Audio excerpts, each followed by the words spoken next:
तो पवन जी, आगे आपसे सवाल और है कि वर्तमान समय में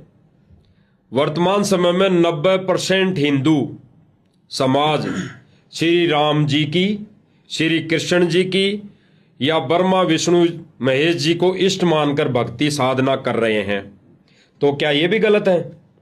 तो इस विषय पर आप मानव हित में कोई जानकारी दें।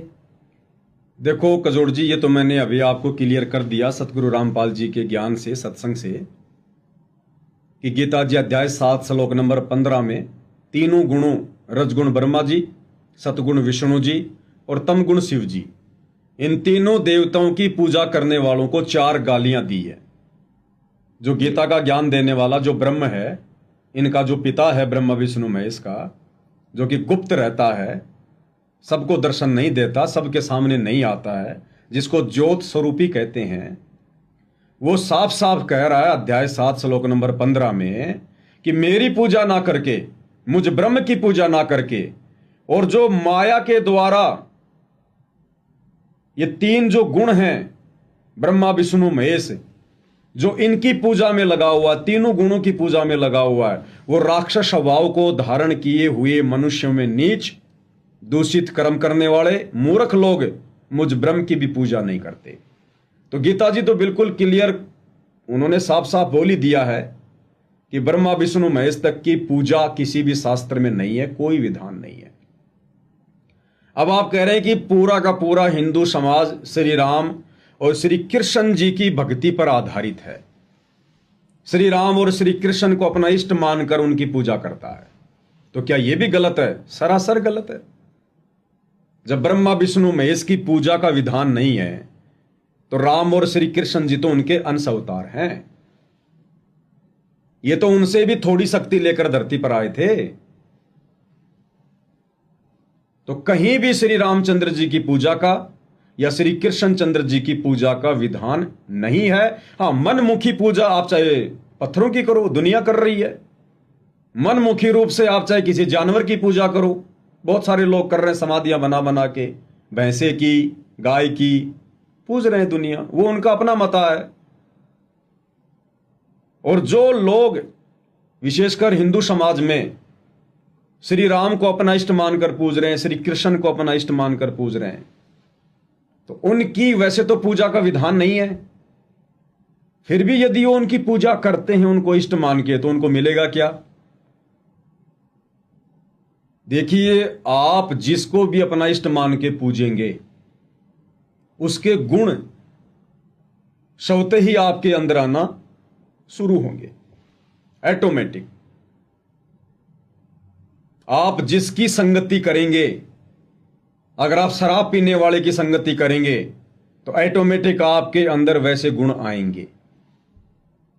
किसी मांस खाने वाले की संगति करेंगे, आपके अंदर ऑटोमेटिक वो गुण आएंगे, क्योंकि संगत और कुसंगत का बहुत बड़ा असर पड़ता है। अब जो लोग विशेषकर हिंदू समाज में श्री राम को इष्ट मानकर पूजते हैं,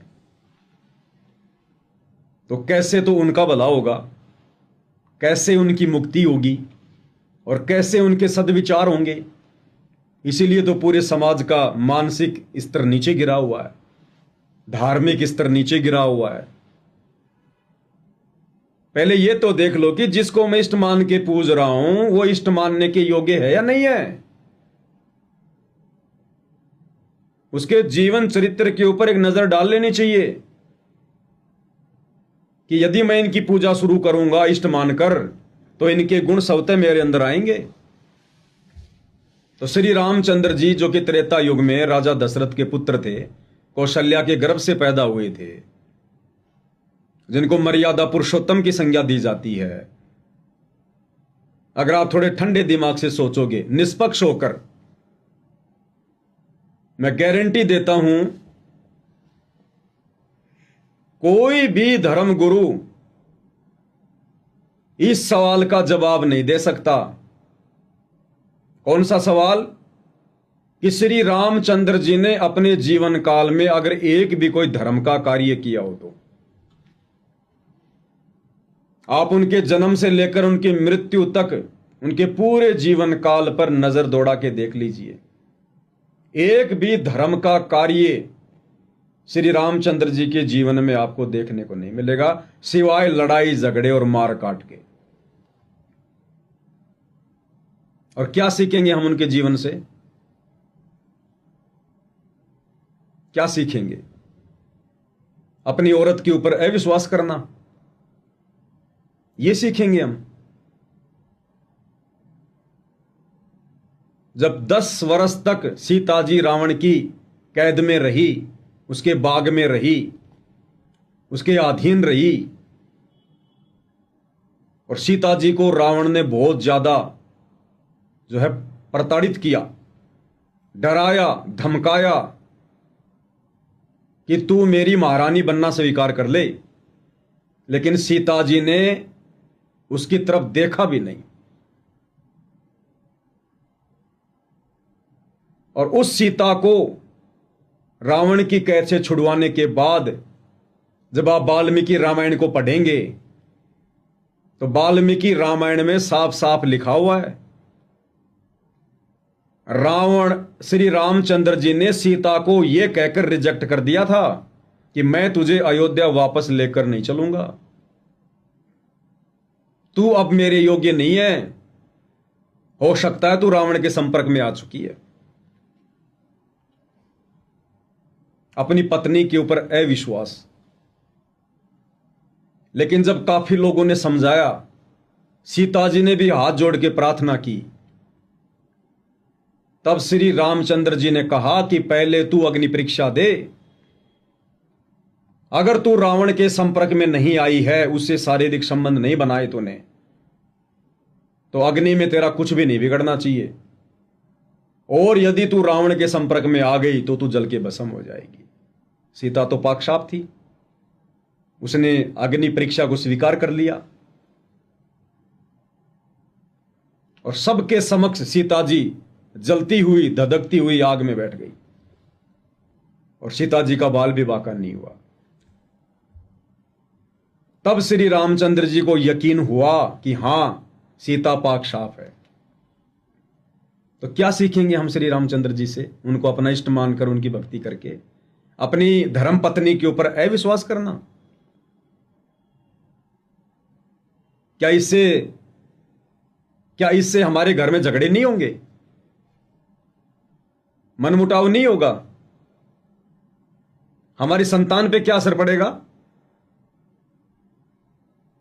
फिर अग्नि परीक्षा देकर सीता अयोध्या आ गई। उसके 2-3 वर्ष बाद श्री रामचंद्र जी ने लोगों के कहने से, एक धोबी के कहने से, सीता जी को फिर से जंगल में निकाल दिया, जबकि वो गर्भवती थी। और सीता ने कहा कि मुझे क्यों निकाल रहे हो, मेरा दोष क्या है? तो रामचंद्र जी ने कहा कि लोग तेरे विषय में ऐसा ऐसा कह रहे हैं कि जो औरत 10 वर्ष तक रावण के पास रही हो और उसको रामचंद्र जी ने अपना लिया, समाज में मेरी बेइज्जती हो रही है, मैं अपनी तौहीन सहन नहीं कर सकता। सीता ने कहा कि आपकी आंखों के सामने मैंने अग्नि परीक्षा दी थी, तो मेरे ऊपर विश्वास करोगे या लोगों पे विश्वास करोगे? तो जो श्री राम अपनी धर्म पत्नी पर विश्वास ना करके और आम जनता पर विश्वास कर रहा है, और अपनी धर्म पत्नी को जो गर्भवती थी और उसको अयोध्या से बाहर निकाल दिया, आप उस श्री रामचंद्र जी को इष्ट मान के पूजोगे, आपके अंदर क्या गुण आएंगे? आपका जीवन कभी सुखी हो सकता है? अंत में श्री रामचंद्र जी अपने ही उन पुत्रों से लव और कुश से युद्ध कर रहा है, लड़ाई कर रहा है। क्या गुण आएंगे आपके अंदर रामचंद्र जी के? फिर काहे के इष्ट, काहे के भगवान? जिस श्री रामचंद्र को यह नहीं पता कि मैं जिससे लड़ाई करने जा रहा हूं वो मेरे बेटे हैं, हम उनको अंतर्यामी मान रहे हैं, उनको भगवान मान रहे हैं, परमात्मा मान के पूज रहे हैं, इष्ट मान के पूज रहे हैं। इष्ट होती है सर्वश्रेष्ठ शक्ति। तो क्या गुण आएंगे हमारे अंदर? फिर द्वापर में लोग, जब श्री कृष्ण जी आए फिर उनको अपना इष्ट मान के पूजने लगे। और वर्तमान में तो श्री राम से ज्यादा श्री कृष्ण जी की पूजा होती है। अब श्री कृष्ण जी के पुजारियों की तो हालत खराब है, क्योंकि जिसको इष्ट मान के पूजोगे उसके गुण ऑटोमेटिक आपके अंदर आएंगे। क्या श्री कृष्ण जी इष्ट मानकर पूजा करने योग्य हैं? नदी में गोपियां नहा रही हैं, स्नान कर रही हैं, उनके वस्त्र वहां से उठाकर श्री कृष्ण जी पेड़ पर चढ़ जाते हैं। गोपियां कहती हैं हमारे वस्त्र दो, हमारे वस्त्र दो, हम नंगी हैं, हमें लाज आ रही है, हम बाहर कैसे आए। और लोगों के इष्ट श्री कृष्ण जी उनके कपड़ों को अपने हाथों में लेकर पेड़ पर चढ़े चढ़े कहते हैं कि नदी से बाहर आकर कपड़े लो। क्या मनसा हो सकती है गोपियों को नंगा देखने की? इतनी मलिनता। और भगवान में, इष्ट में, उसके पुजारी का क्या हाल होगा? तभी तो आज ये बलात्कार के मामले बढ़ रहे हैं। लोगों की कुदृष्टि पर नारियों पे जा रही है, क्योंकि जिसको हम इष्ट मान के पूजेंगे उसके गुण अवगुण दोनों आपके अंदर आएंगे ही आएंगे।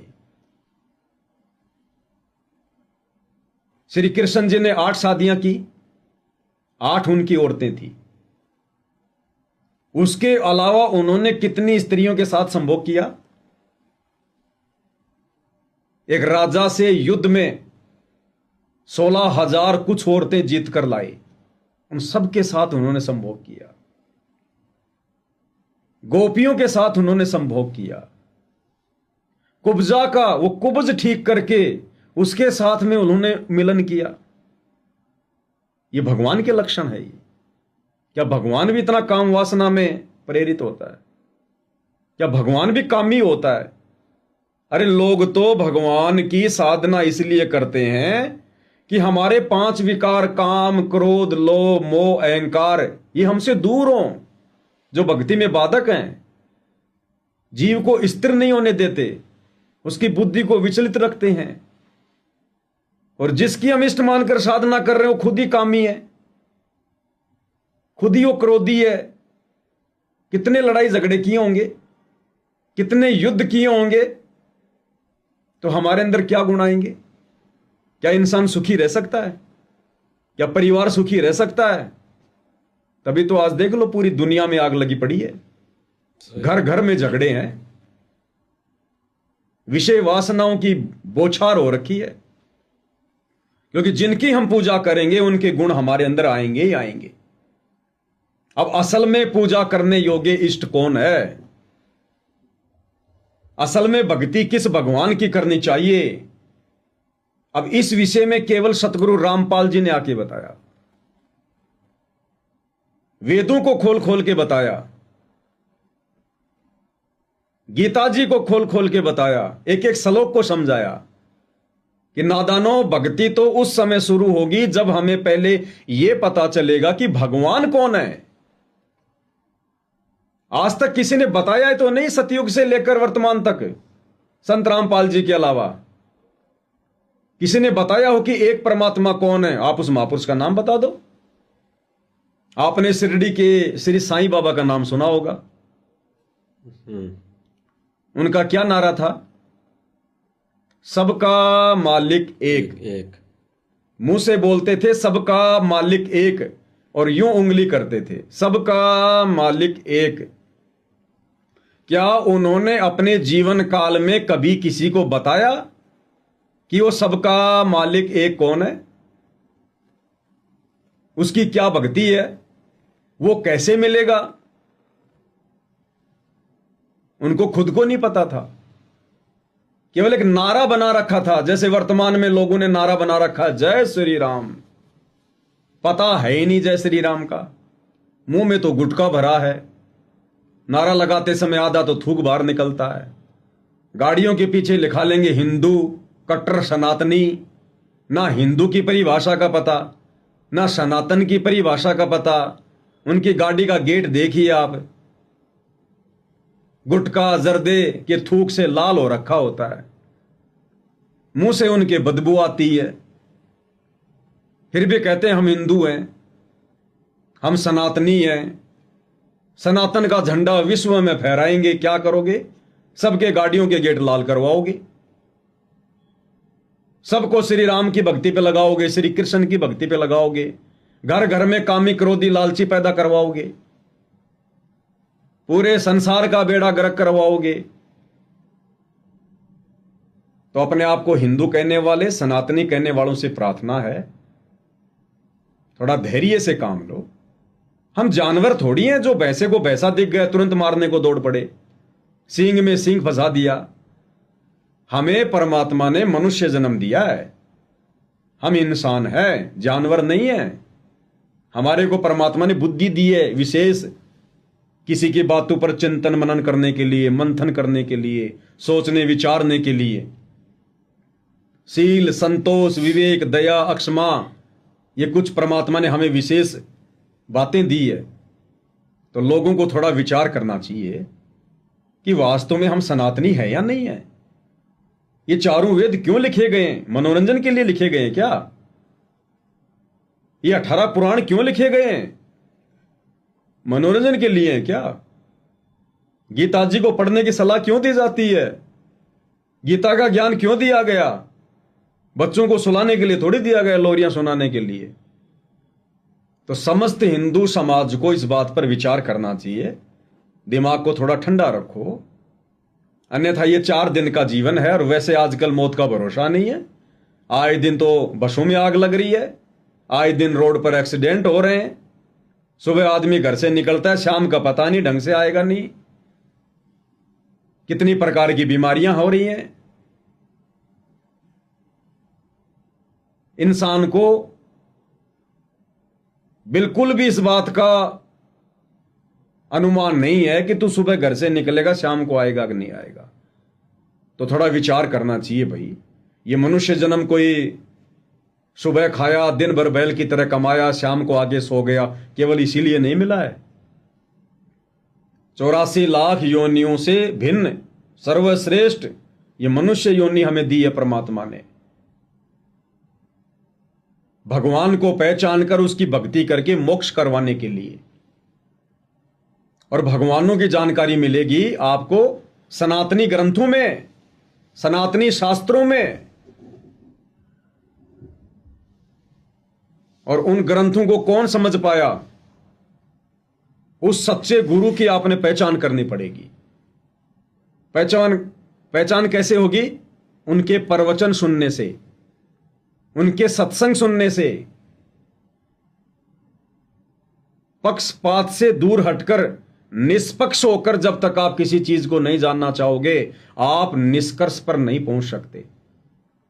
अगर आप अपनी अपनी डफली, अपना अपना राग अलपाते रहोगे कि मैं हिंदू, मेरा हिंदू धर्म महान, मैं मुसलमान, मेरा मुस्लिम धर्म महान, मैं सिख, मैं ईसाई, मेरा धर्म महान, आप कभी भी अध्यात्म के निष्कर्ष पर नहीं पहुंच सकते।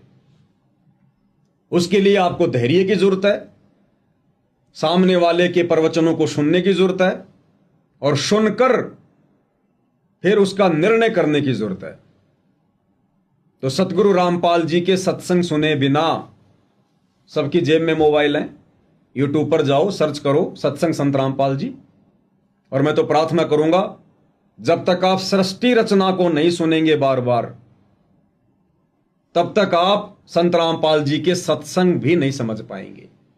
तो जब भी संत रामपाल जी के सत्संग सुनने की आपको इच्छा हो, प्रेरणा हो, ये सारी चीजें जानना चाहते हो, तो यूट्यूब पर सर्च करो सृष्टि रचना संत रामपाल जी महाराज। ये 2-2.5 घंटे का उनका सत्संग है। आप सृष्टि रचना को देखिए, पढ़िए, समझिए। सारे सबूतों के साथ में दिखाए जाएंगे, प्रमाणों के साथ में दिखाए जाएंगे। दान दक्षिणा के चक्कर में उआबाई का काम नहीं है संत रामपाल जी का। वे हमारी आत्मा के कल्याण के लिए आए हुए हैं धरती पर। असल में हमें भक्ति और भगवान की परिभाषा समझाने के लिए आए हुए हैं। तो इंसान को इस भक्ति युग में, जो बहुत ही थोड़े समय के लिए है, जब तक संत रामपाल जी धरती पर हैं तब तक ये भक्ति युग है। तो लोगों को थोड़ा अपने व्यस्त जीवन से समय निकालना चाहिए, संत रामपाल जी के प्रवचन सुनने चाहिए, विचार करना चाहिए और शत भक्ति को अपनाना चाहिए। देखो भक्ति तो हर कोई कर रहा है, कोई 2, 4, 5% ही ऐसे नास्तिक टाइप के व्यक्ति होंगे जो भक्ति नहीं करते।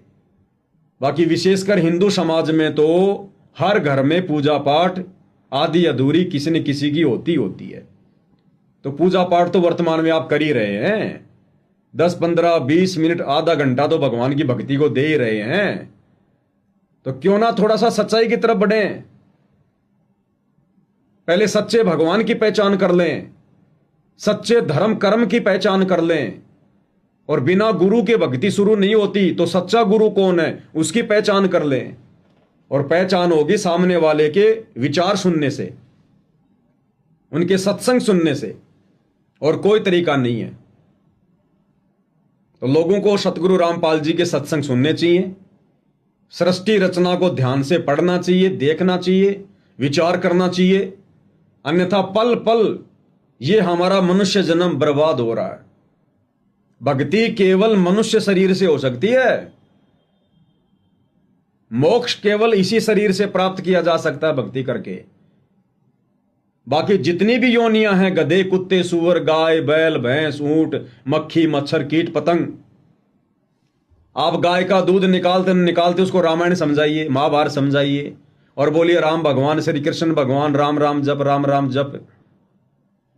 10 साल तक उसको ये पाठ पढ़ाइए और फिर पूछिए कि राम कौन है, भगवान कौन है, वो कुछ नहीं बता पाएगी। पशु योनि, पक्षी योनि, यानी 84 लाख योनियां भोग योनि है। वो अपना कर्म भोग रही है। अब उनके हाथ में नहीं है भक्ति करना, भगवान को पहचानना। क्योंकि जब कभी वो 84 लाख योनियों के पशु पक्षी कीट पतंग, जब वो आप और हमारी तरह इस मनुष्य योनि में थे, स्त्री या पुरुष, उनको भी लोगों ने बहुत समझाया होगा, लेकिन उन्होंने किसी की एक नहीं सुनी। कार कोठी बनाने में व्यस्त रहे, अपनी अपनी घटिया परंपरागत साधनाओं में व्यस्त रहे। गुरु बनाया तो नकली बना लिया जिसको खुद ज्ञान नहीं। अंत में मोक्ष होना नहीं था, मुक्ति मिलनी नहीं थी, 84 में जाना था, ये नियम है।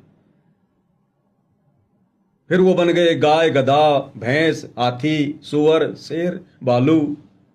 अब अपना वो कर्म भोग रहे हैं। तो पशु पक्षी ये जितनी भी योनियां हैं 84 लाख, ये केवल अपना कर्म भोग रही है। और ये जो मनुष्य योनि है ये है कर्म योनि। बाकी योनियां भोग योनि और मनुष्य योनि है ये कर्म योनि। यानी हम अपने अच्छे कर्म बना सकते हैं और बिगाड़ भी सकते हैं। यदि सच्ची भक्ति सच्चे गुरु से नाम लेकर शुरू कर दी, और सच्चा गुरु वर्तमान में पूरी पृथ्वी पर केवल सतगुरु रामपाल जी हैं वर्तमान में। बाकी तो थोता चना बाजे घना, अध जल गगरी छलकत जाए, ये हालात हैं। चाहे शंकराचार्य हो चाहे धीरेन्द्र शास्त्री हो, अपने पिछले जन्मों की मलाई खा रहे हैं। बाकी लेना देना कुछ नहीं है उनके पास में। अंत में ये भी नरक में जाएंगे। अगर देश के चारों शंकराचार्य, धीरेन्द्र शास्त्री या जितने भी धर्मों के जितने भी आचार्य, शंकराचार्य, पंडित, मुल्ला, मौलवी, काजी, अगर इन्होंने वर्तमान में सतगुरु रामपाल जी की शरण ग्रहण नहीं की, उनके ज्ञान को समझकर उनसे उपदेश लेकर भक्ति नहीं की, सारे के सारे अगले जन्मों में 84 लाख में जाएंगे। गधे, कुत्ते, सुअर बनकर यहीं भटकते रहेंगे। जब ब्रह्मा, विष्णु, महेश भी अपना समय पूरा करके 84 लाख योनियों में जाते हैं, तो उनके साधकों की भला क्या औकात है। तो सनातन का तो केवल एक नाम है, उसकी परिभाषा से लोग बिल्कुल भी परिचित नहीं है।